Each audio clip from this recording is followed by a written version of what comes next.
दीपोत्सव की जो तैयारियां अंतिम चरण में है और मंत्री जयवीर सिंह जी इस वक्त जायजा ले रहे हैं, पर्यटन मंत्री हैं। बात करते हैं क्योंकि प्रधानमंत्री का भी आगमन हो रहा है। मंत्री जी, तैयारियां अंतिम चरण में है, रिकॉर्ड बनने जा रहे हैं, आप दौरा भी कर रहे हैं, क्या इस बार नया है और क्या मैसेज दे रही है अयोध्या? ऐतिहासिक भव्य और दिव्यता के साथ इस बार का कार्यक्रम हो रहा है। Guinness book of world record में पुनः 18 लाख से ज़्यादा दियों के साथ हम लोग वर्ल्ड रिकॉर्ड बनाएंगे। माननीय प्रधानमंत्री जी हमारे देश के लोकप्रिय और विश्व के लोकप्रिय नेता इस कार्यक्रम, पूरे कार्यक्रम के साक्षी बनेंगे। ये बहुत बड़ी हमारे लिए गौरवपूर्ण क्षण होंगे और मैं समझता हूँ कि इस बार का जो कार्यक्रम है उसमें एक बार महसूस होगा लोगों का कि जिस प्रकार से त्रेता युग में भगवान राम लंका पर विजय प्राप्त करके असत्य पर सत्य की जीत प्राप्त करके आए थे, वही एक अलौकिक मुझे लगता वातावरण यहाँ बनता हुआ दिखाई पड़ेगा,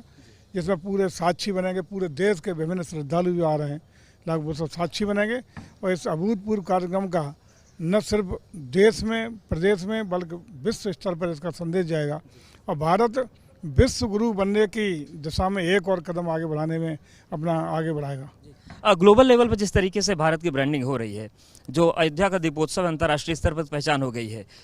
अगले भी चरणों के लिए आप लोग तैयारी कर रहे हैं कि अब इसमें अंतर्राष्ट्रीय पर्यटक भी आए, धार्मिक पर्यटन और बढ़े, क्योंकि अयोध्या को विश्व पर्यटन स्थल और विश्व पर्यटन स्थल का राजधानी बनाने की बात चल रही है? देखिए, जिस तरीके से एक प्रैक्टिकल सफल हुआ है कि काशी में माननीय प्रधानमंत्री के द्वारा काशी कॉरिडोर का जब से लोकार्पण हुआ उसके बाद फुटफॉल गुणात्मक रूप से वहाँ बढ़ा है, 10 टाइम्स बढ़ा है और उसका परिणाम ये है कि आज न सिर्फ आध्यात्मिक और धार्मिक वातावरण की एक दशा मिली है, बल्कि वहाँ रहने वाले लोगों को, स्थानीय कारोबारियों को, व्यापारियों को, रिक्शे वाला, रेहड़ी वाले से लेके बड़े बड़े होटल वालों तक को, सब छोटे से बड़े कारोबारियों को गुणात्मक रूप से उनके राजस्व में वृद्धि हुई है। इससे न सिर्फ आम लोगों को खुशहाली आएगी बल्कि मैं समझता हूँ कि हमारे राजस्व में भी अभूतपूर्व वृद्धि होगी। और कोई भी पर्यटक जब आता है तो एक पर्यटक 6 लोगों को रोजी रोटी दे के जाता है।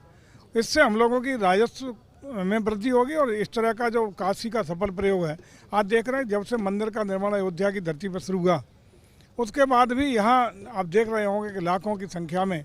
प्रतिदिन के हिसाब से श्रद्धालुओं की आवक शुरू हुई है और ये निरंतरता से बढ़ रही है। लोगों की आस्था, लोगों की भावना, आत्मीय जुड़ाव बढ़ रहा है और ये समझता हूँ कि ये शुभ लक्षण है हमारी आर्थिक स्थिति की दृष्टि से, हमारे राजस्व की दृष्टि से और हमारा जो सांस्कृतिक राष्ट्रवाद है,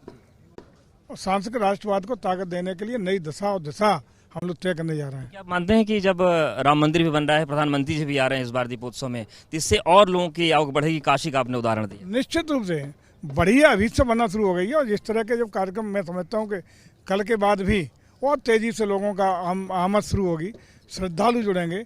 देश और विदेश के पर्यटक यहाँ आएंगे और विदेश की धरती से आने वाले पर्यटकों की पहली पसंद उत्तर प्रदेश बनेगा, ऐसा मेरा विश्वास है। यूपी नहीं देखा तो कुछ नहीं देखा, ये चरित्र ये 100% हम लोग सिद्ध करके देंगे कि अगर चाहे विदेश की धरती से चलने वाला कोई पर्यटक हो या देश के किसी अन्य राज्य का रहने वाला कोई पर्यटक हो, जब घूमने के लिए श्रद्धा भाव से उसका मन बने तो उसकी पहली पसंद उत्तर प्रदेश बने, हमारा प्रयास है। धन्यवाद मंत्री जी से बात करने के लिए। तो मंत्री जयवीर सिंह जी को सुना आपने, पर्यटन मंत्री हैं, उन्होंने कहा कि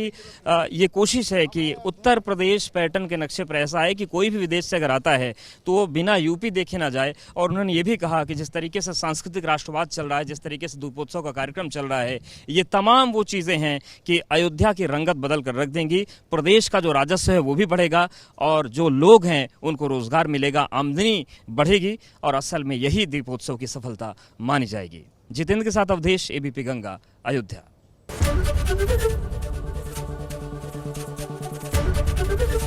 एबीपी गंगा, खबर आपकी, जुबान आपकी।